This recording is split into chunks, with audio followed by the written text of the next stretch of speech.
Hello everyone, welcome to the Arthur Conan Doyle Center YouTube channel.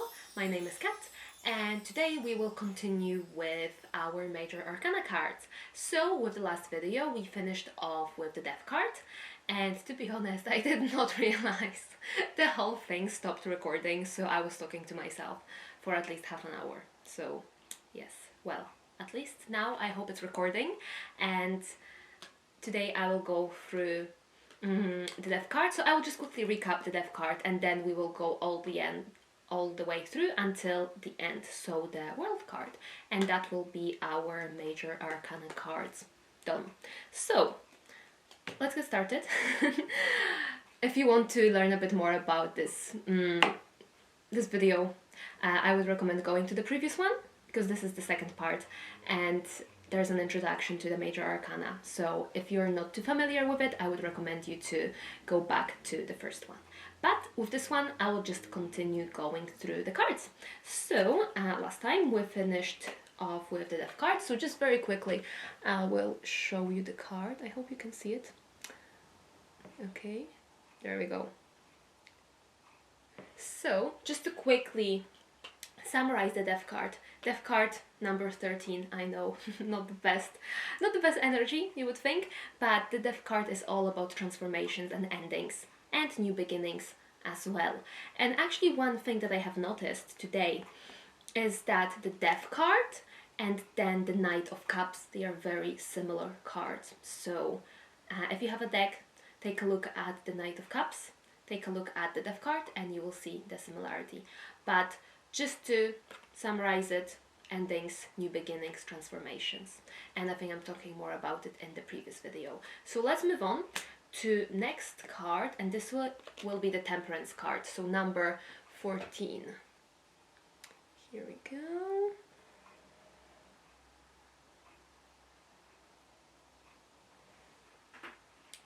And number 14, Temperance, it is all about balance. It is all about having enough.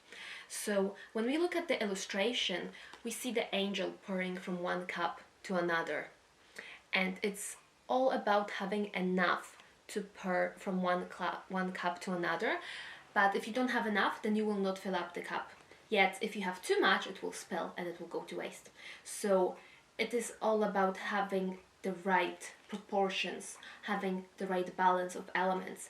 And there's also an element of meditation in this card, because you have to keep pouring from one cup to another and you have to be patient. You have to have certain speed to it, not too slow but not too fast as well. So everything in the right proportions.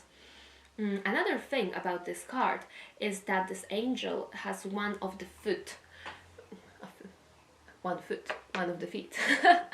in the water. So it is about being connected to your emotions and knowing when to stop, when the process is complete.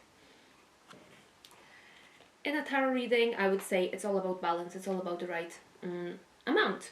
If this card was reversed, or if the energy was blocked in some way, I would say there's too much of one element and not enough of the other. So we are out of balance. So we either keep pouring the liquid from one cup to another and there's not enough of it, so we're just wasting our time, or there's too much, so we waste our resources.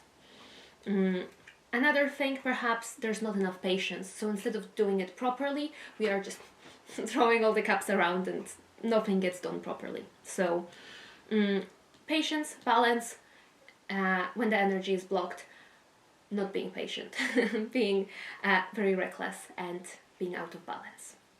So this was number 14, and now we are moving to number 15, a very interesting card, probably not something that people want to see in the reading, and this is the Devil card. So this is number 15, and it's very interesting because when you look at the colors in tarot, actually the Devil and the Nine of Swords are two cards that have a black background, and all the other cards have some other background, whether it is really dark or kind of navy color, but it's still not black. So the Devil, that's quite significant, that very black background. So the way I see the Devil, it's not something very evil, but it's more about being a prisoner. So if you see the people they are chained to the devil, and yet they could free themselves. But perhaps it is more comfortable to stay this way. So the devil talks about being dependent on something, whether it is being dependent on another person or some sort of substance. Maybe it is a way of dealing with things that is not the healthiest. We are dependent on it. It's as if we are a prisoner of it. And there's an element of fear in this card, a fear that I cannot free myself. And it's all in our mind. There can also be a very materialistic mindset with this card, because the devil would talk about all of the things that make us feel comfortable, things that bring us pleasure, and this is what keeps us chained to perhaps some negative energy. If I would look at this card in a reverse position, in fact, you could read it both ways. So on one hand side, it would be that you are freeing yourself from all the fears. You are disconnecting yourself from the devil and you are free to do whatever you want. And yet, on the other side, it could be that you are so blind that you cannot see a way out and the fears are taking over and you just feel that there is nothing else apart from the devil and the chains that bind you. So either extreme fear and being extremely dependent on something, or freeing yourself from it. So this could go either way. But whenever this card shows up, don't feel too scared. I would rather call it the temptation card, when you are tempted to do something and you know this is not good for you and you know it perhaps would bring you back a few steps. But it's just so tempting to do it. It's just so easy and it feels so comfortable. It's the easier way out. But with the devil, make sure to look at all of the elements, because there could be a price to pay for this comfort and this pleasure. So that was 15, the devil.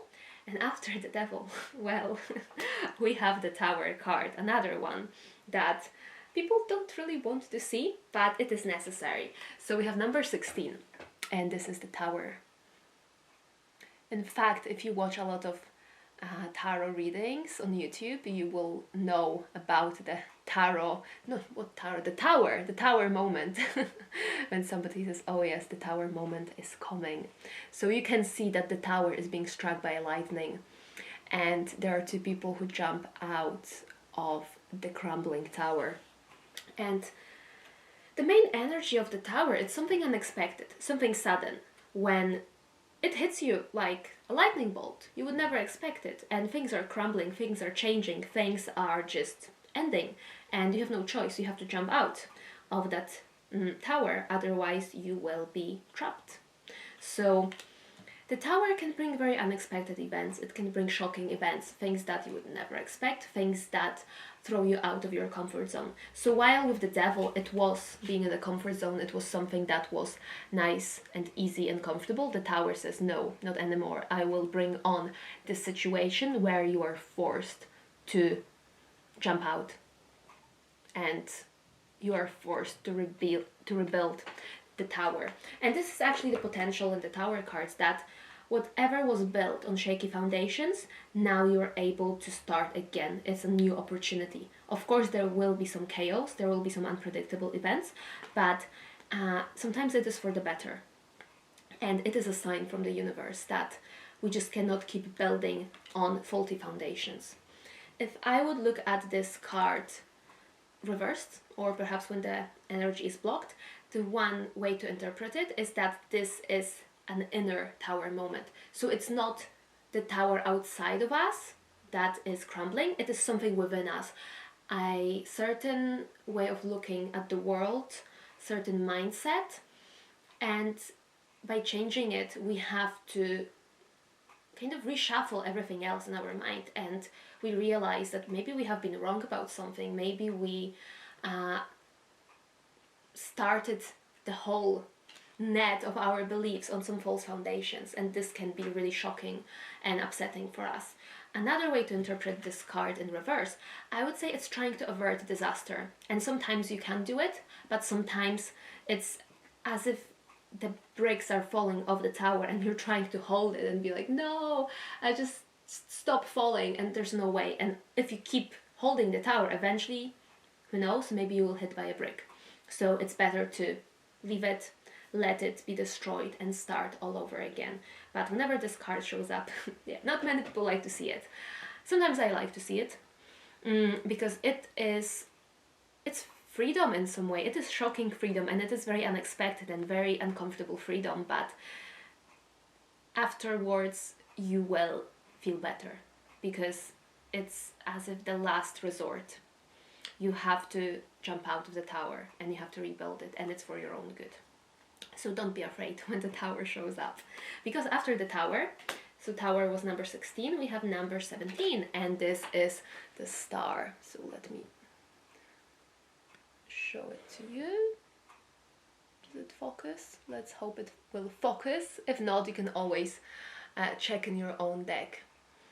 But this is the star, so this is number 17, and this is a very lovely card to get. So to me, the star, it's all about new beginnings. So after all of that death and the devil and the tower moment, you have a very new, fresh beginning. It's as if going back to the source, so there's nothing left, and you have to find that inner source of power, that inner source where you can go to and you can heal yourself. You can bathe yourself in that healing, refreshing energy, and then start all over again. So the star can also talk about hope and faith, that belief that things can be better, that things can improve, that you are not stuck in the ruins of the tower, that there is something new that you can build. And I feel like here with the star, there are two streams. So if you look at the card, I hope this will focus properly. Okay, so you can see that there's one jug here and one jug here. So it's that duality, it's that feeling that no matter where you go, there's still two things that you can access. So there's always that faith, there's always that hope, that things are never ending, and that the stream, that source within you will never run dry. It's never ending. And it also makes me think of a new dawn. So after a very long night, when you have been feeling like the darkness will never end, the stars are rising and the sun will rise very soon. So there's always hope. If this energy is blocked, if it is in reverse, I would say that there can be a feeling of being hopeless, having no faith, feeling that nothing will ever change for me and I will always be stuck here in this energy. And there will be no second chances, there will be no way to rebuild things. But it's false. I feel like there's always hope. So if you see this card like this, it's just about accessing that inner source and letting it wash away all of these negative emotions. And the other possible interpretation, if it's in reverse, blocking the source. So instead of letting it flow, you think that maybe in some way I can manufacture it and I can force it to go in a specific way, so then I can benefit off of it. But to me, it's all about natural flow of energy. So letting it flow freely rather than calculated in any way.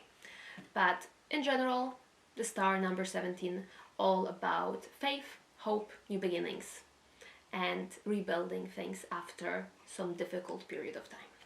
So that was the star, and next we have the moon. So moon is number 18.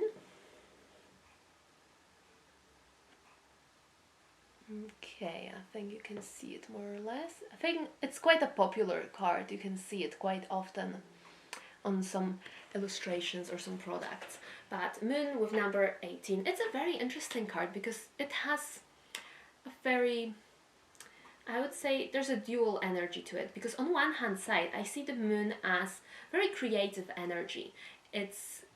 There's a lot of inspiration behind it, because it is about the dreams, it is about that subconsciousness, where we don't use our logic, where we can just access the things that are floating around freely and we don't have to think, does that make sense? Maybe that's a silly idea. With the moon, you just connect to it and you let that creativity flow. So it is a great card to get if you are asking about inspiration, if you're an artist, if you're creating something. In that case, the moon is a great card. However, the moon can also talk about fears. It can talk about things being kind of blurry. You don't really have all of the information.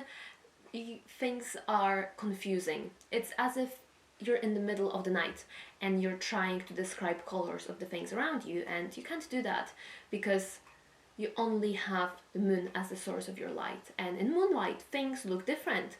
Certain fears might be enlarged, and then the day comes and you think, wow, why was I scared of it? What was going on? Wow. It's just like when you have a dream, or rather I should say a nightmare, and it feels so real and you feel like there's no way I can get out of this. And then you wake up in the morning and the sun is shining and you think, oh, what was that about? Or you even completely forget about it. So this is the energy of the moon, that it can be inspiring, but it can also enlarge fears. It can be very confusing. You no longer know what is fantasy and what is real. When this card is reversed, or when the energy is blocked, I would say it's as if being stuck in a nightmare, when you don't really know what to do, when all of a sudden some sort of door appears in front of you, you open it and there's an ocean, and then you jump to the ocean and then something else happens. So there's no way of predicting what's going to happen. There's no logic behind it. So being stuck in this fantasy land. And the fears can be really multiplied because there's no logic here, so you cannot logically explain to yourself that, oh, maybe what I'm feeling right now, it's not real, because you're stuck in this moon energy. Also, it could talk about blocking your intuition, because the moon can also talk about your intuition and being connected to the subconsciousness. So if it would be blocked, then you would maybe have a dream that is very inspiring, but then you think, oh, that's just stupid. I'll forget about it. What's the point of even thinking about it? It's no. And yet that dream might bring you some messages or some guidance or advice. So it could go either way. But yes, the moon, just like with the High Priestess, there is that hidden energy, certain secrets, things that are not what they seem. With the moon, however, I feel like it is more... it is something higher than us. It is something beyond our control. So great as an inspiration, great as great for artists, great for creativity, but sometimes can multiply our fears. So as we know, after night we have the day. So after the moon we have the sun, and this is number 19. And well, just looking at the image, I think you can guess what the meaning is. It is the happiest card in the deck, and it just talks about joy, happiness, enjoying your life. And when I look at this card, it makes me think of the inner child, or just being this innocent child who just wants to play, who is not bothered by all of the different things happening around the world. The child doesn't have any fears, because the child was not taught how to behave in a society, or how to behave with other people. And this is why we have a child on this card. And there is that freshness, there is that innocence, but at the same time being vulnerable.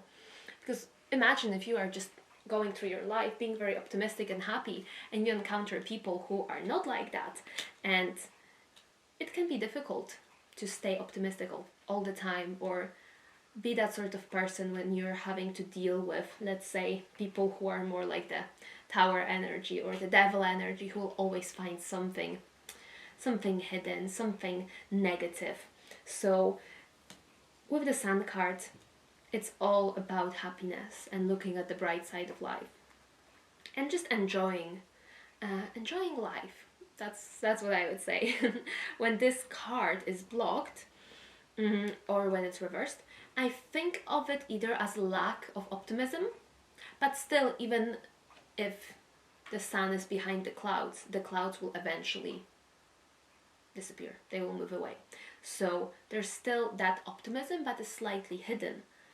But the other way is that the sun is so blinding that it's just too much. When it is that blind optimism, when maybe we are trying to lie to ourselves that yes, everything will be perfect, everything will be fine, you know, we'll just manage to do anything we want. And yet we don't see these very obvious obstacles on our journey. So it can be a blinding optimism. And if you think about the sun, when it's very, very hot, it is very tiring as well, and you can get sunburn. So too much of a thing is also not good. And that brings us back to the Temperance card. You just have to have the right proportions of things. But whenever you get the sun in your reading, this is a really lovely energy. So whenever I see it, it just makes me smile. And I really like the sunflowers on the card. So yes, let's move on to the next card. So after the sun, number 19, we have the Judgment card. So, okay, so just to describe it to you, it's an angel with a trumpet, and then you have some people rising from what looks like some sort of graves. And this is a very big energy with the Judgment. I feel like it is a very, I don't want to say heavy energy, but it's not something that you can deal with easily. To me, Judgment is all about that wake-up call. It's a wake-up call that comes from a higher source, and this is why we have an angel in this card. It's as if the universe telling you, okay, you have to wake up. You really have to do something about this. Or the universe is giving you a message that can change your life. And it's up to you whether you will listen to it and you will rise from your grave or you will ignore the call. It can also talk about leveling up.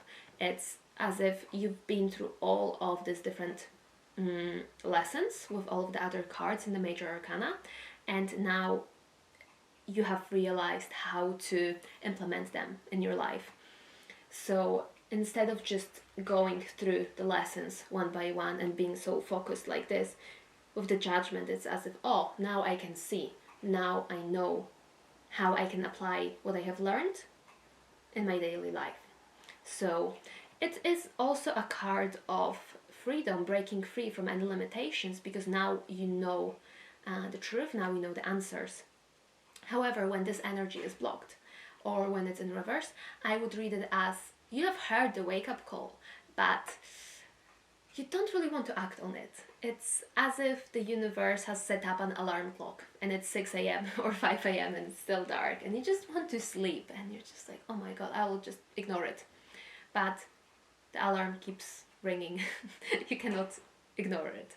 So eventually I feel like the universe will bring another way of waking you up, and it might be the Tower card if you don't listen to it first with the Judgment. But yes, don't ignore the wake-up call with the Judgment when it's in reverse. Also, other interpretation could be actually judging, being very harsh when it comes to judging yourself or other people, and kind of having a list and giving points for each element. So it just made me think of ice skating, and it's like, okay, yes, this jump, okay, I'm giving 5 points, and then this, okay, -5 and then you just keep calculating it, and you forget that it's not about giving points to anyone or giving points to yourself. It is just about living your life according to your values. So yes, this is the Judgment card, number 20. And we're almost there with the major arcana, because the last one is the World, and this is number 21. And this is the completion. This way. So here, since this is the last card, number 21, this is about closing off a major cycle. This is the card that I would call the graduation card, where you have been through all of these different lessons, you have different tests, you managed to level up, and now it's as if, well done. You passed the whole course, and now it's time to start another cycle. So also the world makes me think of anything is possible. Now you have unlocked all of the achievements and you can do whatever you want. It's as if the world is your oyster, that sort of energy. That's whatever you want to do, you just turn in that direction and you think, oh, okay, I know how to do this, I will just go and get it. You turn to that direction and you think, yes, I want that, I know how to get it. So you have all the knowledge, but that's it. There's nothing beyond the world. So it's an ending. It is just tying up all the loose ends and using your wisdom that you have gained to help other people as well.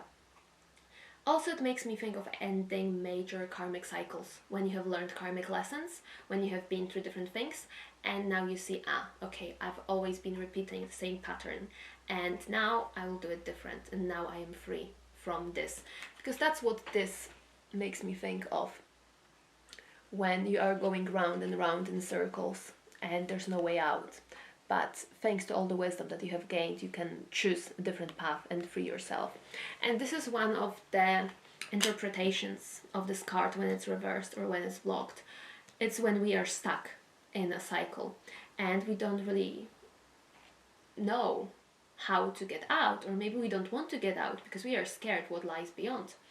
So it's as if the final test, you know all the answers, but I don't know, sometimes people don't believe in themselves and they self-sabotage. So it's the final test and they just needed one more point to pass. And they could have got that very easily, but somehow because they don't believe in themselves, they just don't feel confident, they would fail. So that's this energy in reverse, or when it's blocked, repeating the same thing over and over, being stuck in a karmic cycle, or not realizing that you have learned all the lessons. Why don't you just get on with this and move on in your life? But overall, when I see this card, I think it's this card of you have gained everything that there is. You got to the final level, and now you just have to end this whole cycle and then start again with the Fool. So yes, if you look at the surrounding cards, sometimes it can tell you what is available with this card, what sort of success, what sort of opportunities, because it also makes me think of expanding your world. So it's not only this tiny little spot in the world, but it's the entire world. So yes, it's a very expansive energy, very large, very optimistic as well. If it's upright, I would say it's very optimistic. So yes, that was the last card in the Major Arcana. So we had cards from 0, the Fool, to 21, which is the World. And it all tells the story of starting off as this very innocent fool, just jumping off a cliff to find an adventure, to being an accomplished person who has been through many different experiences.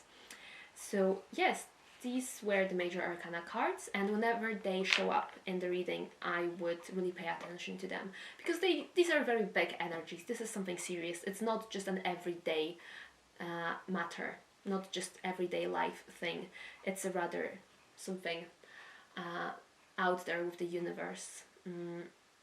It's very an energy that deals with archetypes, something that maybe is in a way programmed into the collective unconscious. So whenever you see a Major Arcana card in your reading, pay attention to it and think about all of the different ways it can be interpreted, and look at the cards around it to get more context. But yes, I think this is it for today. I hope you have enjoyed this video. I hope you have learned a little bit more about the Major Arcana cards, and I will do a few more videos about the Minor Arcana. So we will split it into Cups, Wands, Pentacles and Swords, so then you can look at each suit separately and what each of the cards mean. But for now, thank you so much for watching. I hope you've enjoyed it, and I hope to see you in the next video. Bye!